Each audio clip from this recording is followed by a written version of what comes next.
Hi! Welcome to our channel where we share the most intriguing stories. I never thought that buying land would turn into a full-blown war. But the moment I signed the papers, my neighbor Karen fenced off part of my property, claiming it had always been hers. She was convinced she could intimidate me into giving up. She had no idea just how big of a mistake she had made.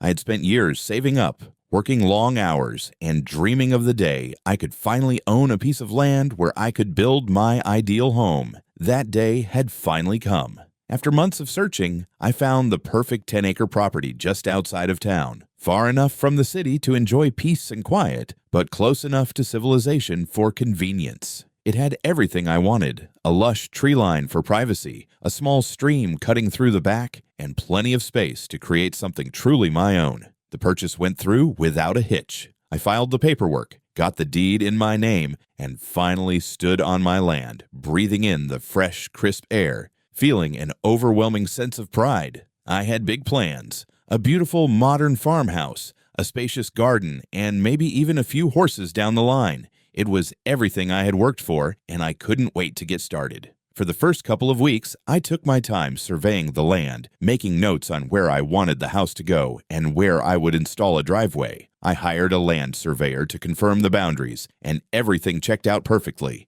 The land was mine, free and clear. Then, 2 weeks later, I drove up to the property, eager to begin marking the first construction points. But when I pulled up to the entrance, my stomach dropped. Right before me, stretching across nearly half my property line, stood a massive wooden fence. It wasn't just some old rickety thing. It was brand new, tall and sturdy, with fresh coats of paint and a large metal sign bolted onto it that read, "Private property, no trespassing." For a moment, I thought I had driven to the wrong place. I checked my GPS, then my printed land survey. No mistake, this was my land. Someone had built this without my permission. I slammed my car door shut and stormed toward the fence, scanning the area. Who the hell would do this? That's when I noticed a narrow pathway leading from the fence to a neighboring house about 50 yards away. I clenched my jaw. I had a very strong feeling that I was about to meet my first real problem with the neighborhood. As I followed the narrow pathway leading toward the neighboring house, my frustration grew with every step. Who in their right mind would have the audacity to build a huge fence on someone else's property? This wasn't a small mistake or a misplaced garden divider. This was a deliberate act. Approaching the house, I took a moment to size it up. It was a 2-story suburban home, well-maintained, with a perfectly manicured lawn and a brand-new security camera positioned right above the front porch. Someone here was serious about their territory, and I had a sinking feeling I knew exactly who that someone was. Before I could even knock, the front door swung open, and out stepped a woman in her early 50s with platinum blonde hair cut into an impeccably sharp bob, oversized designer sunglasses perched on her nose, and a clipboard tucked under her arm like she was conducting a business inspection. I barely had time to process this before she tilted her chin up and said, "Can I help you?" Her tone was the kind you'd expect from someone annoyed at being interrupted, like I was the one trespassing on her land. I took a deep breath. "Yeah, I think you can. I'm the owner of the property right next to yours, and I'd really love to know why there's a massive fence standing right in the middle of it." Her lips curled into a knowing smirk. "Oh, so you're the new owner," she said, nodding slowly, as if everything suddenly made sense. "I was wondering when you'd show up." That made me pause. "You knew someone else owned the land, and you still built a fence on it?" She sighed, tilting her head to the side like she was speaking to an unruly child. "Listen, sweetheart, this has been my family's land for over 20 years. We've used that space for as long as I can remember. Just because some realtor tells you that you own it now doesn't mean you can just waltz in here and start making changes." I stared at her in disbelief. "What are you even talking about? This land was never yours. It's on my deed, my survey, my tax records. I legally purchased it." She let out a dramatic sigh, tapping her clipboard. "Well, that's where you're wrong. We've had continuous use of that land for over 2 decades. In legal terms, it's called adverse possession. It means that since we've been using it for so long, we have an established claim to it." I had heard about adverse possession laws, but they were nowhere near as simple as she was making them sound. You don't just claim someone else's land because you've been walking across it for a few years. You have to meet strict legal conditions, things like openly maintaining the land, paying taxes on it, and proving that the original owner had neglected it. None of that applied here. That's not how it works, I said firmly. You can't just build a fence on someone else's land and claim it as your own. That's illegal. Her smug smirk never wavered. If you have a problem with it, take it up with the county. But I should warn you, it's a long legal process, and I have very good lawyers.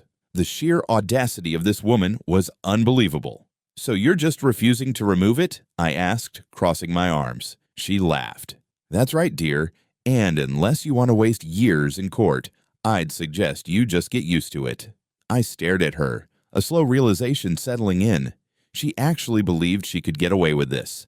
She thought I was just some pushover, someone she could intimidate into letting her take whatever she wanted. She had no idea who she was dealing with. All right, I said, nodding. If that's how you want to play it, we'll do this the hard way. For the first time, her confident smirk faltered just slightly. I turned on my heel and walked away, already pulling out my phone. She thought she could bully me into submission. She was about to learn a very expensive lesson. The moment I got back to my truck, I pulled out my phone and called the county land records office. If Karen thought she could intimidate me with some half-baked claim of adverse possession, she was in for a rude awakening. The clerk on the other end was helpful, confirming within minutes that Karen's property ended exactly where the survey had shown. It had never included any part of my land. No official easements, no shared agreements, nothing. My name was the only one on the deed, and that meant Karen was trespassing.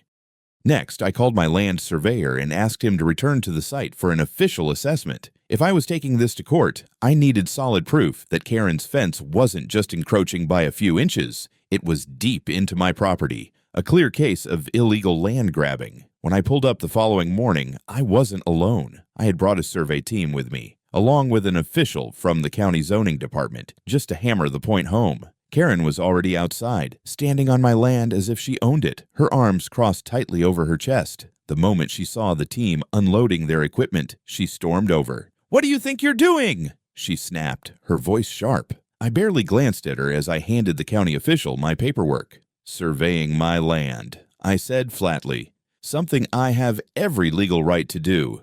She scoffed, eyes narrowing. "I already told you, this land belongs to my family. You can't just show up with some fake documents and think you can take it from us." The county official, a no-nonsense guy in his 60s, raised an eyebrow. "Ma'am, this land was legally purchased, and according to the records, you've never owned an inch of it. If you've built a fence here, you're in violation of property laws." Karen's face turned red, but she held her ground. "I don't care what your records say. We've been using this land for years. That gives us rights." The surveyor finished his measurements and looked up at me. "She's over by almost 60 feet. 60 feet. She hadn't just built on my land. She had claimed an entire chunk of it."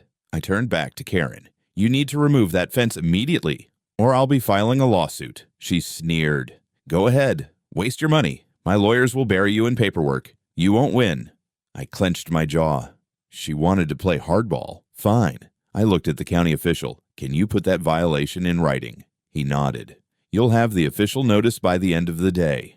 I turned back to Karen. "You just made a big mistake." Her smug expression flickered, just for a moment. She had no idea how badly she had just screwed herself over. The next morning, I woke up to a notification from my security cameras. Motion detected on my property. My stomach tightened. I pulled up the live feed, and what I saw made my blood boil. Karen wasn't backing down. Instead of removing her illegally built fence, she had doubled down. A group of workers was on my land, unloading cement bags, wooden beams, and construction tools. She wasn't just keeping the fence, she was expanding it. I clenched my fists. She was literally building more structures on property she had no right to claim. Without hesitation, I grabbed my keys and drove straight to my land. As I pulled up, I saw Karen standing next to the workers, barking orders like she was the queen of the land. I stepped out of my truck, slamming the door harder than necessary.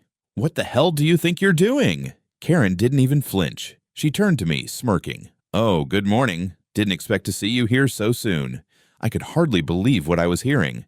"I have a violation notice from the county," I said, holding up the document. "You were supposed to remove the fence, not make it bigger." She waved a dismissive hand, as if I was just some annoying salesperson at her doorstep. "Oh, That was just a misunderstanding. I spoke with my lawyer and he assured me that since I've been using this land for years, I have a case. So I figured, why not go ahead and make it official? She gestured toward a half-built patio area behind the fence. My eyes widened. She was installing a pergola with built-in seating, a barbecue pit, and even string lights. She was turning my land into her personal outdoor lounge. My patience snapped. Karen, this is illegal trespassing. Get your workers off my land now. Karen laughed. You're being so dramatic. If you'd just be reasonable, we wouldn't have to go through all this. Why don't you just sell me the land? That way, we both win. I stared at her, absolutely stunned. You think I'm going to sell you land that you've literally stolen? She folded her arms. It's a perfectly fair offer. You get money, I get to keep what I've already built, and we don't have to deal with all this legal nonsense. If you don't want to be cooperative, though, I'm happy to fight this in court. The sheer audacity of this woman. You're out of your mind. Karen just smirked, unfazed. Suit yourself. But let me warn you, this won't be easy. I know how to drag out court cases. You'll be wasting time and money while I get to enjoy my new patio. So think carefully before you start something you can't finish. She turned on her heel and walked back to her workers, completely unbothered. I stood there, heart pounding. She was so sure she would win, so convinced she could bully me into giving up. She had no idea that she had just made the biggest mistake of her life. I pulled out my phone and made 2 calls. First, to my lawyer, second, to the police. By the time I left my property, I was already on the phone with my lawyer, Sarah Wilkins, a powerhouse in real estate law who had a reputation for taking down people exactly like Karen. The moment I explained the situation, she let out a low whistle. She built an entire patio on your land? Oh, this is going to be fun. Sarah wasted no time. That same day, she filed a lawsuit against Karen for trespassing, illegal construction, and property damage. She also filed for a court injunction which, if granted, would force Karen to immediately stop all construction until the case was settled. But Karen wasn't going down without a fight. 2 days later, I received a notice. Karen had filed a countersuit. Her argument: she claimed adverse possession, stating that since she had been using the land for years, she had a legal right to it. It was laughable. She had never paid taxes on it, had no legal claim, and hadn't even tried to file paperwork before I bought the property. But I knew her real strategy: stalling. Karen was trying to drag this case out for as long as possible. She thought that if she made the process painful enough, I would eventually give in and let her have the land. She had no idea who she was dealing with. A week later, we were standing in county court facing off. Karen sat at the defendant's table looking as smug as ever. Her lawyer, some guy who looked like he spent more time golfing than actually practicing law, was flipping through his notes like he hadn't even bothered to prepare. The judge, a sharp, no-nonsense woman in her 60s, didn't look amused. Sarah stood up first, her confidence radiating through the room. Your Honor, my client is the sole legal owner of the property in question. The defendant has not only trespassed, but has also constructed an illegal structure without a permit. We are requesting an immediate injunction to halt further construction and an order for the removal of all unauthorized structures at her expense. Karen's lawyer lazily stood up.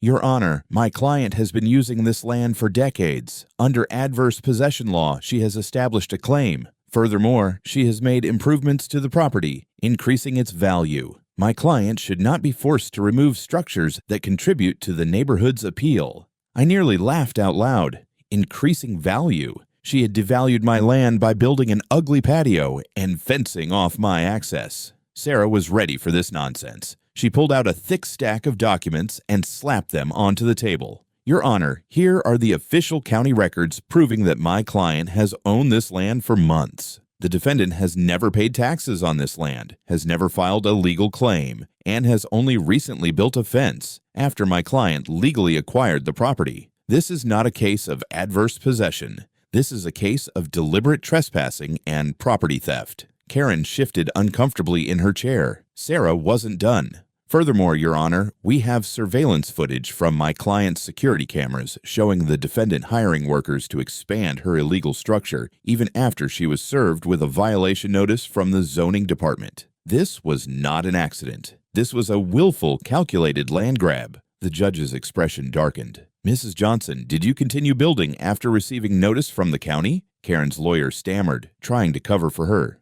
Well, Your Honor, my client was under the impression that yes or no. The judge cut him off. Karen swallowed hard. I may have continued some work. Yes. That was it. That was all the judge needed to hear. She turned to Sarah.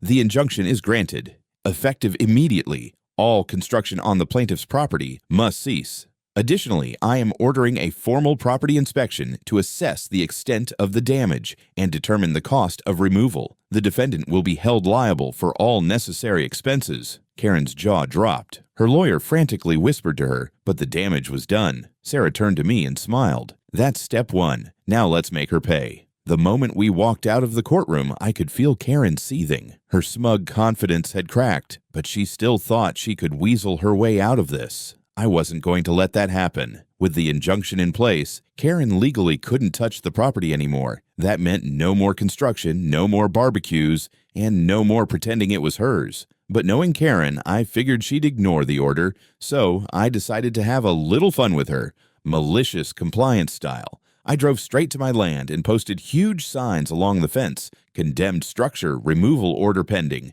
no trespassing, property under court review. Then I went a step further. I put out a listing on Craigslist. Free fence materials and wooden structure. First come, first served. The response? Overwhelming. The very next morning, trucks started rolling in. A group of guys with tool belts showed up eager to salvage wood. One guy even thanked me. He had been looking for free building materials for months. Karen stormed out of her house the second she saw what was happening. "What the hell do you think you're doing?" she shrieked, marching toward me. I grinned. "Following court orders, Karen. The structure has to go, and I figured I'd let the community help out. Saves me money on removal costs." She looked ready to explode. "You can't just let random people take my fence." I raised an eyebrow. "Your fence? I thought it was on my land." She froze. She had just walked into a trap. She sputtered, looking at the men dismantling her illegally built pergola. She turned bright red as she realized she had no legal right to stop this. With no choice but to stand there and watch, she stormed back into her house, slamming the door so hard I thought the windows might shatter. By the end of the day, her entire fence and patio were gone. And the best part? She was still on the hook for damages. With her illegal fence and patio completely dismantled, Karen had nothing left to cling to, except the growing pile of legal trouble she had brought upon herself. But I wasn't done yet. The property inspection ordered by the court revealed that her little construction project had damaged my land. Her workers had dug deep into the soil, disturbing the natural drainage, and they had left behind cement residues and broken materials. The estimate for repairs, $12,000. Sarah, my lawyer, wasted no time filing a motion to hold Karen financially responsible for all damages and court fees. The judge, already unimpressed by Karen's antics, didn't hesitate to approve it. 2 weeks later, we were back in court. Karen looked exhausted, her confident smirk long gone. She had fought this battle thinking she could wear me down, but now she was just desperate to escape the consequences. The judge's verdict was swift and brutal. 1.